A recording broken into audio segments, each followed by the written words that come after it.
नाम का एक आदमी प्रिजन सेल में दिखाई देता है, जो कैमरे के सामने ये कहता है कि मेरा नाम डाल्टन रसल है और मैं इस सेल में हूँ। मैंने एक परफेक्ट बैंक रॉबरी की प्लानिंग की थी और उसमें कामयाब भी हुआ, लेकिन मैंने ये रॉबरी सिर्फ पैसों के लिए नहीं बल्कि खुद को साबित करने के लिए भी की थी। अब मैंने इसे कैसे अंजाम दिया, ये जानने के लिए आपको मेरी कहानी सुननी पड़ेगी। इसके साथ ही सीन शिफ्ट होकर पास्ट में चला जाता है और हम देखते हैं कि एक वैन अलग अलग जगहों से कुछ लोगों को पिक करती है। उन सब लोगों ने पेंटर जैसे कपड़े पहने होते हैं और उनके चेहरों पर मास्क लगा हुआ होता है। वैन मैनहट्टन ट्रस्ट बैंक के पास रुकती है। फिर हम देखते हैं कि बैंक के अंदर बहुत सारे लोग हैं जो अपने अपने काम में व्यस्त हैं। तभी हम रसल को बैंक के गेट से अंदर आते हुए देखते हैं, जिसके हाथ में एक हाई डेंसिटी का टॉर्च होता है, जिसे लाकर वो सिक्योरिटी कैमरे के ठीक सामने एक टेबल पर रखकर ऑन कर देता है, जिसकी वजह से सिक्योरिटी कैमरे पर फुटेज आना बंद हो जाता है। फिर हम देखते हैं कि उसके बाकी साथी भी बैंक के अंदर घुसते हैं, जो पेंटर की ड्रेस पहने हुए थे। वो लोग अंदर आने के बाद गेट को बंद कर देते हैं, जिसे देखकर सिक्योरिटी गार्ड को थोड़ा शक होता है, लेकिन इससे पहले कि वो कुछ कर पाता, रसल उसके पीछे गन पॉइंट करके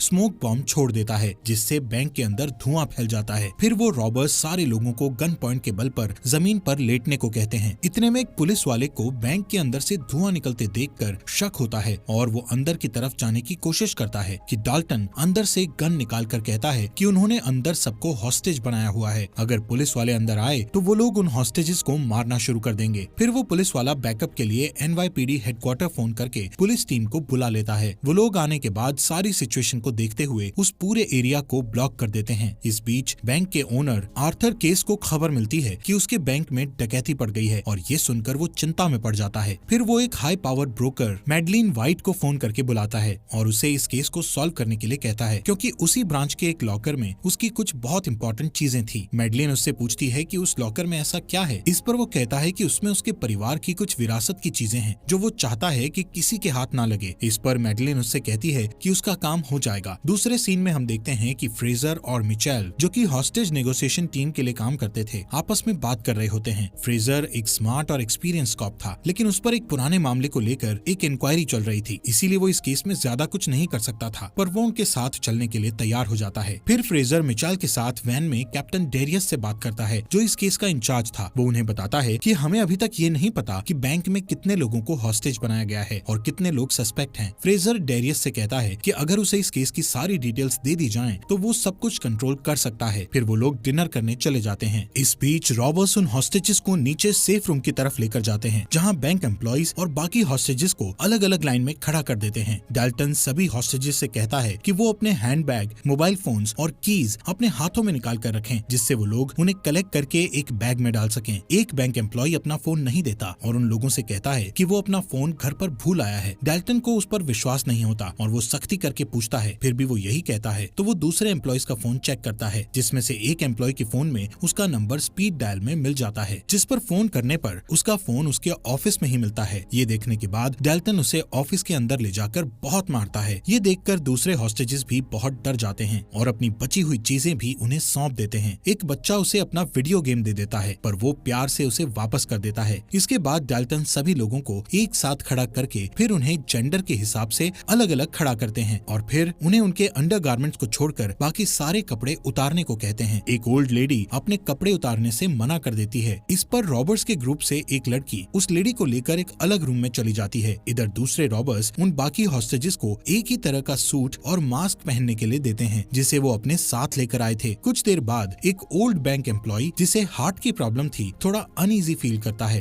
ये देखकर डाल्टन और उसके साथी उसे बैंक से बाहर जाने देते हैं। जैसे ही वो बाहर आता है, पुलिस वाले उसे घुटने टेकने को कहते हैं। फिर वो उसे पकड़ लेते हैं और उससे अंदर के हालात पूछते हैं। तो वो कहता है कि अगर पुलिस अंदर गई तो रॉबर्स 2 लोगों को मार डालेंगे। इस बीच रॉबर्स बाकी और हॉस्टेजेस को चेक करते हैं और पूरे बैंक का जायजा लेते हैं। वो लोग सेफ रूम और लॉकर से गुजरते हुए बैक रूम में पहुंच जाते हैं, जहां ऑफिस सप्लाई रखी होती है। बाद में हम एक रॉबर को बैंक के अंदर जमीन की खुदाई करते हुए देखते हैं। इस बीच डेरियस फ्रेजर और मिचेल को उस आदमी के बारे में बताता है जिसे रॉबर्स ने बाहर आने दिया था। वो आदमी उन्हें बताता है कि अंदर 4 रॉबर्स हैं। इस पर डेरियस उन्हें बताता है कि वो रॉबरी से पहले के बैंक के वीडियो फुटेजेस का इंतजार कर रहा है, जिससे कि अंदर के हालात का सटीक अंदाजा लगा सके। वो बताता है कि बैंक के सारे कॉल्स उनकी तरफ डाइवर्ट कर दिए गए हैं और अब फ्रेजर के ऊपर था कि वो आगे क्या करता है। फ्रेजर को लगता है कि अभी रॉबर्स से बात करने का सही समय नहीं है, क्योंकि वो ये देखना चाहता था कि रॉबर्ट्स का अगला कदम क्या होगा। इस इंतजार के दौरान मिचेल को रॉबर्ट्स की वैन बाहर खड़ी मिलती है जो कि उनके हिसाब से चोरी की होगी। आखिरकार कुछ देर के बाद फ्रेजर डेल्टन से बात करने को तैयार हो जाता है और वो बैंक में फोन लगाता है, पर डेल्टन फोन पिक नहीं करता। तब तक सिक्योरिटी कैमरा की फुटेजेस आ जाती हैं और वो लोग उसे चेक करने लगते हैं, पर उन्हें कोई सुराग नहीं मिलता क्योंकि रॉबर्ट्स ने अपने साथ लाए हुए लाइट्स की हेल्प से इन कैमरास को पहले ही ब्लाइंड कर दिया था। तभी बैंक के सामने कुछ हलचल दिखाई देती है और सारे पुलिस वाले उधर दौड़ पड़ते हैं। ठीक उसी वक्त मैडलिन न्यूयॉर्क के मेयर से मिलने जाती है। वो उनसे कहती है कि उसके एक क्लाइंट के लिए उसे उनकी हेल्प चाहिए क्योंकि वो अपने क्लाइंट के लिए हॉस्टेजेस को मॉनिटर कर रही है। वो कहती है कि उसे किसी तरह बैंक के अंदर जाने का इंतजाम करा दे, साथ ही सेफ्टी के लिए कुछ पुलिस वालों को भी उसके साथ कर दे। पहले तो मेयर इसके लिए साफ मना कर देता है, पर मैडलिन के बहुत इंसिस्ट करने पर मान जाता है। इस बीच रॉबर्ट्स एक और हॉस्टेज को मैसेज के साथ रिलीज करते हैं। जैसे ही वो हॉस्टेज बाहर आता है, सारे पुलिस वाले उसे दबोच लेते हैं। वो एक सिख था, पर गलती से वो सब उसे अरबी आतंकवादी समझकर उसकी पगड़ी उतारकर उसके धर्म का अपमान करते हैं। उसे बुरी तरह पकड़कर ले जाते हैं और एक रेस्टोरेंट में जाकर उससे पूछताछ करने लगते हैं। सिख बहुत नाराज होता है, पर वो लोग किसी तरह उसे मना लेते हैं। फिर वो बताता है कि अंदर कम से कम 20 से 30 हॉस्टेजेस हैं और वो रॉबर्ट्स फॉरेनर्स हैं। इसके बाद वो लोग उस मैसेज को पढ़ते हैं जिसे रॉबर्ट्स ने उस हॉस्टेज के साथ भेजा था। उस मैसेज में लिखा था कि उन्हें 2 बस और एक जंबो जेट चाहिए जो कि 9 बजे तक उन्हें डिलीवर कर दिया जाए, और अगर पुलिस वालों ने उनकी डिमांड्स पूरी ना की तो हर घंटे में एक हॉस्टेज को मार डाला जाएगा। उसमें ये भी लिखा था कि बैंक को अंदर से एक प्लास्टिक एक्सप्लोजिव से घेर लिया गया है। इस पर वो लोग बैंक के फोन में एक मैसेज भेजते हैं जिसमें डैरियस कहता है कि वो लोग जेट अरेंज नहीं कर सकते, लेकिन बस के बारे में संभावना है। पर फ्रेजर कहता है कि जब तक रॉबर्ट्स उनसे बात नहीं करेंगे उन्हें कुछ नहीं मिलेगा, एक कप कॉफी तक नहीं। इस बीच अचानक केस वहाँ आ जाता है और कहता है कि शायद वो उनकी कुछ मदद कर सके और रॉबर्ट्स की डिमांड के बारे में पूछता है। जब कॉप्स उन्हें बताते हैं कि रॉबर्ट्स को प्लेन चाहिए तो वो कहता है कि वो शायद अरेंज कर सके। इस पर सारे कॉप्स हैरान रह जाते हैं। केस वहाँ रुककर सारी सिचुएशन और उस पर हो रही प्रोग्रेस अपनी आंखों से देखना चाहता था, लेकिन सब उसे समझा बुझाकर भेज देते हैं। इस बीच रॉबर्ट्स का एक और मैसेज आता है कि उन्हें खाना चाहिए। इसे पुलिस वाले एक अच्छा मौका समझते हैं क्योंकि खाने के साथ साथ वो वहाँ कुछ ऐसे डिवाइस भेज सकते थे जिससे कि वो अंदर होने वाली बातचीत को सुन सकें। टैपिंग डिवाइस इंचार्ज कहती है कि पिज्जा भेजना बेहतर होगा क्योंकि उसके लिए लोग एक जगह इकट्ठा होंगे और आपस में बातचीत करेंगे, जिससे हमें अंदर के हालात ज्यादा अच्छे मालूम होंगे। फ्रेजर उससे डिवाइस के बारे में पूछता है तो वो कहती है कि ये एक डिजिटल डिवाइस है जो 30 सेकंड्स तक रिकॉर्ड कर सकता है। इस बीच एक हॉस्टेज होशियारी दिखाने की कोशिश करता है तो वो लोग उसे पीटते हुए घसीटकर उस रूम में ले जाते हैं जहाँ ऑफिस सप्लाई रखी थी। थोड़ी देर बाद उनका खाना आ जाता है जो उन्होंने ऑर्डर किया था। फ्रेजर अपनी निगरानी में सारी चीजों को रॉबर्ट्स तक पहुँचते हुए देखता है और डेल्टन से खुद को इंट्रोड्यूस कराता है। फ्रेजर डेल्टन से कहता है कि अगर वो उसका फोन उठाए तो वो उससे बात करना चाहता है, लेकिन डेल्टन कुछ नहीं कहता। इसके बाद पुलिस वाले बैंक के अंदर होने वाली बातचीत को ऑडियो डिवाइस के जरिए सुनने की कोशिश करते हैं, जिससे उन्हें पता चलता है कि वो लोग किसी अलग भाषा में बात कर रहे थे। फ्रेजर अनुमान लगाता है कि वो शायद रशियन भाषा है। फिर वो मिचेल को रिलीज किए गए हॉस्टेजेस से ये मालूम करने के लिए भेजता है कि क्या उन्होंने बैंक के अंदर किसी को रशियन भाषा में बात करते देखा था। इस बीच बैंक में रॉबर्ट्स फीमेल हॉस्टेज में से किसी एक को ले जाकर दूसरे कमरे में बंद कर देते हैं और उसकी जगह वो फीमेल रॉबर उस पहले कमरे में चली जाती है और खुद हॉस्टेज होने का नाटक करती है। इसी तरह वो दूसरी लेडी को एक तीसरे रूम में बंद करते हैं। आखिर में असली फीमेल रॉबर को सप्लाई रूम में गड्ढा खोदते हुए दिखाया जाता है। इधर सारे कॉप्स एक रशियन जानने वाले कॉप के साथ बात करते हैं तो वो कहता है कि डिवाइस में रिकॉर्ड हुई भाषा रशियन जैसी लगती है, पर असल में वो बुल्गारियन है जो कि सेंट्रल यूरोप में बोली जाती है। तभी फ्रेजर को एक आइडिया सूझता है और वो उस रिकॉर्डिंग को बाहर भीड़ भाड़ वाली जगह पर बजाते हैं ताकि आने जाने वाले लोगों में से अगर किसी को वो भाषा आती हो तो उनसे संपर्क कर सके। उसका आइडिया काम कर जाता है। एक कंस्ट्रक्शन वर्कर उस भाषा को पहचान लेता है और कहता है कि वो अल्बानियन भाषा है क्योंकि उसकी एक्स वाइफ अल्बानिया से थी। ये सुनकर वो लोग अल्बानियन कॉन्सुलेट से संपर्क करने की कोशिश करते हैं पर नहीं कर पाते। आखिरकार वो उस कंस्ट्रक्शन वर्कर से फोन करवाकर उसकी वाइफ को बुलवाते हैं। उसकी वाइफ आती है और सारी सिचुएशन समझने के बाद इस मौके का फायदा उठाकर वो अपनी पार्किंग फीस माफ करवाने को कहती है। फ्रेजर उससे रिकॉर्डिंग को ध्यान से सुनकर उन्हें बताने के लिए कहता है। इस पर वो औरत हंसने लगती है और कहती है कि उसे न सिर्फ ये पता है कि वहाँ क्या बात हो रही थी बल्कि ये भी पता है कि बोलने वाला कौन है। पुलिस वाले ये सुनकर सारी बात जानने के लिए बहुत उत्सुक हो जाते हैं, पर तुरंत ही उनकी खुशी निराशा में बदल जाती है जब उन्हें पता चलता है कि वो आवाज दरअसल अल्बानिया और वरास्का के पूर्व कम्युनिस्ट प्रेसिडेंट की थी और ये रिकॉर्डिंग उन्हीं के एक पुराने भाषण का हिस्सा था। वो समझ जाते हैं कि रॉबर बहुत होशियार हैं। वो खाने के पैकेट्स में पुलिस वालों की तरफ से छुपाकर भेजे गए डिवाइस के बारे में जान गए होंगे और इसीलिए उन्होंने वो रैंडम टेप चलाया होगा ताकि वो उन्हें कंफ्यूज कर सकें। इसी बीच हम देखते हैं कि बैंक के अंदर डाल्टन एक एक करके सारे सेफ चेक करता है, पर किसी सेफ से कुछ लेता नहीं है। और थोड़ी ही देर में हम देखते हैं कि वो और उसकी एक साथी एक सेफ डिपॉजिट बॉक्स को खोलते हैं। उसमें उन्हें एक डॉक्यूमेंट, हीरो से भरी एक छोटी थैली और एक कार्टियर रिंग मिलती है। डाल्टन डॉक्यूमेंट्स को अपने पास रख लेता है और उसकी पार्टनर बाकी चीजों को वापस बॉक्स में बंद कर देती है। उसी वक्त मेयर मैडेलिन के साथ वहाँ पहुँचता है और बैंक के सामने खड़े वैन में जाकर डिटेक्टिव से बात करता है। वो लोग अपना परिचय देते हैं और मैडेलिन बहुत शॉर्ट में अपने वहाँ आने का मकसद बताती है। फ्रेजर उसकी हेल्प लेने में इंटरेस्टेड नहीं दिखता, तो वो लोग उसे उसके पुराने केस को लेकर ब्लैकमेल करने की कोशिश करते हैं। इस पर फ्रेजर मान जाता है। कुछ देर बाद डाल्टन फ्रेजर का फोन उठा लेता है, लेकिन बातचीत का कुछ नतीजा नहीं निकलता, क्योंकि डाल्टन उसी की बात को दोहराता है कि उसकी डिमांड पूरी नहीं की गई तो वो हॉस्टेजेस को मार डालेगा। दूसरी बार की बातचीत में भी वो सारी चीजें रिपीट होती हैं। फ्रेजर को लगता है कि वो किसी तरह रॉबर्ट से थोड़ा वक्त और ले ले तो उन्हें कोई स्ट्रैटेजी बनाने में आसानी होगी। ये सोचकर वो उनसे दोबारा खाने का ऑफर देता है, जिस पर डाल्टन उन्हें सैंडविच भेजने को कहता है। इसके बाद रॉबर्ट्स उस होल को चेक करते हैं जो उन्होंने सप्लाई रूम में खुदवाया था और आगे चलकर उनकी रॉबरी का एक बड़ा हिस्सा बनने वाला था। डाल्टन से खुद बात करने के बाद फ्रेजर मैडेलिन से भी उसकी बात कराता है। मैडेलिन उसे फेस टू फेस बात करने के लिए कन्विंस कर लेती है और फ्रेजर उसे बैंक तक पहुंचा देता है। उसे चिंता थी कि मैडेलिन कुछ गलत ना कर बैठे, पर वो उसे भरोसा दिलाती है कि वो सब कुछ संभाल लेगी। जब वो बैंक के अंदर जाती है तो इधर उधर नजर दौड़ाने के बाद वो डाल्टन की तरफ बढ़ती है। डाल्टन से बातचीत के दौरान वो उसे सेफ डिपॉजिट बॉक्स देने के बदले कम से कम सजा और $2 मिलियन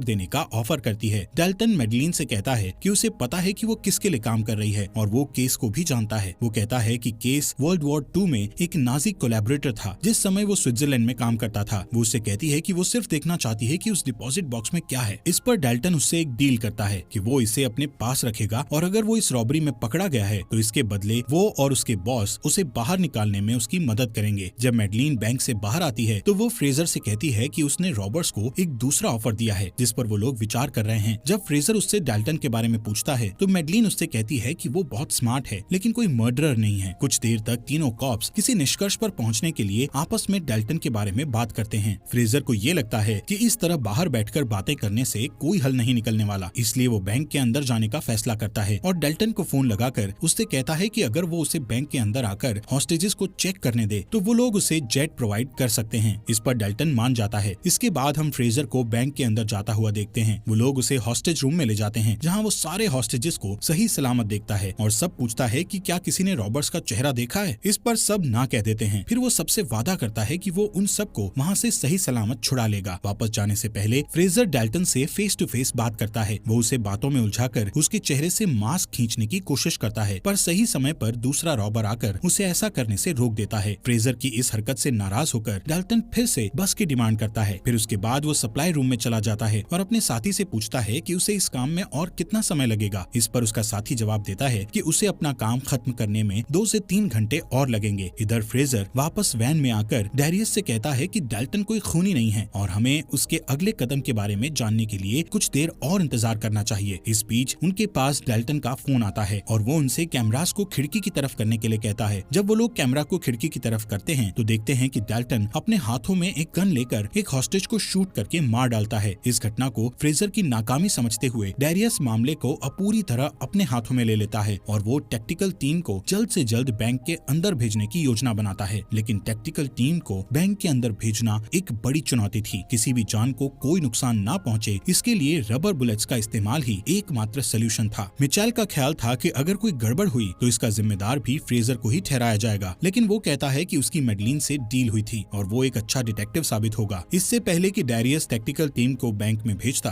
फ्रेजर को पता चलता है कि रॉबर्ट्स ड्रॉवर में रखे एक ट्रांसमीटर के जरिए उनकी सारी बातें सुन रहे थे। वो डैरियस से कैप्टन को इन्फॉर्म करने के लिए कहता है, पर डैरियस उसकी बात को अनसुना करके अपने प्लान की तरफ आगे बढ़ जाता है। इधर डाल्टन उनकी सारी बातें सुनकर बैंक के अंदर स्मोक ग्रेनेड फेंक देता है और कॉप्स के अंदर आने से पहले सारे हॉस्टेजेस को बैंक के बाहर निकाल देता है। बाहर निकलते ही टैक्टिकल टीम वाले सारे हॉस्टेजेस को जमीन पर लेटने के लिए कहते हैं और फिर उन्हें गिरफ्तार कर लेते हैं। इसके बाद वो लोग बैंक के अंदर जाते हैं ताकि रॉबर्ट्स को पकड़ सकें और अगर कोई डेड बॉडी मिले तो उसे भी बाहर ला सकें। वो लोग सारे रूम्स को चेक करते हैं, फिर सेफ और सप्लाई रूम को भी देखते हैं, लेकिन उन्हें कहीं भी कुछ नहीं मिलता। डैरियस, मिचेल और फ्रेजर भी वहाँ पहुँचते हैं तो टैक्टिकल टीम का हेड उन्हें बताता है कि उन्हें किसी हॉस्टेज की बॉडी नहीं मिली और न ही बैंक से कोई चीज गायब हुई है। इसके अलावा कॉप्स ये भी देखते हैं कि रॉबर्ट्स के सारे हथियार असल में खिलौने थे और उस हॉस्टेज का मारा जाना भी एक एक ड्रामा था। इस बीच सारे हॉस्टेजेस और उनके बीच छिपे हुए रॉबर्स को पुलिस पूछताछ के लिए पुलिस स्टेशन ले जाती है। वो इस तरह हॉस्टेजेस के बीच घुल मिल गए थे कि कोई भी नहीं कह सकता था कि कौन हॉस्टेज है और कौन रॉबर्स। इसलिए फ्रेजर का कैप्टन उससे कहता है कि अब इस केस का कोई मतलब नहीं बनता, क्योंकि ना तो कुछ चोरी हुआ है और ना ही कोई पकड़ा गया है। फ्रेजर को ऐसी उम्मीद नहीं थी, पर वो हार भी नहीं मान सकता था। जब वो सारे लॉकर्स और सेफ की छानबीन करता है तो उसे उस सेफ डिपॉजिट बॉक्स वाले लॉकर के बारे में पता चलता है कि उसकी डिटेल्स गायब हैं। फिर वो मैडलिन से मिलता है और उसे वो रिकॉर्डिंग सुनाता है जिसमें मेयर और मैडलिन उसे ब्लैकमेल कर रहे थे। वो कहता है कि वो उस रिकॉर्डिंग के बारे में किसी को कुछ नहीं बताएगा, लेकिन इसके बदले में वो उससे उस बॉक्स की जानकारी मांगता है। मैडलिन उसे थोड़ा हिंट देकर इस बात को यहीं खत्म करने के लिए कहती है और बाद में केस से मिलने जाती है। वो केस को बताती है कि फ्रेजर के बारे में चिंता करने की जरूरत नहीं है, वो डॉक्यूमेंट्स उसके हाथ नहीं लगेंगे, क्योंकि उस डॉक्यूमेंट्स को डेल्टन जमानत के तौर पर अपने साथ लेकर गया है ताकि अगर वो पकड़ा जाए तो खुद को बचाने के लिए उस बॉक्स के बदले वो हमारी मदद ले सके। मैडलिन को पता था कि उस सेफ में डॉक्यूमेंट्स के अलावा डायमंड्स भी थे। केस उसे बताता है कि उस बॉक्स में एक कार्टियर रिंग भी थी जो कि उसकी जूइश फ्रेंड का था, जिसे उसने नाजियों से ही बचाया था, क्योंकि नाजियों ने इसके लिए उसे बहुत बड़ी रकम दी थी। इसके बाद वो मैडलिन को उसकी फीस देकर रुखसत करता है। यहाँ सीन शिफ्ट होता है और हम डेल्टन को उसी प्रिजन सेल में देखते हैं जहाँ से वो अपने इस रॉबरी की पूरी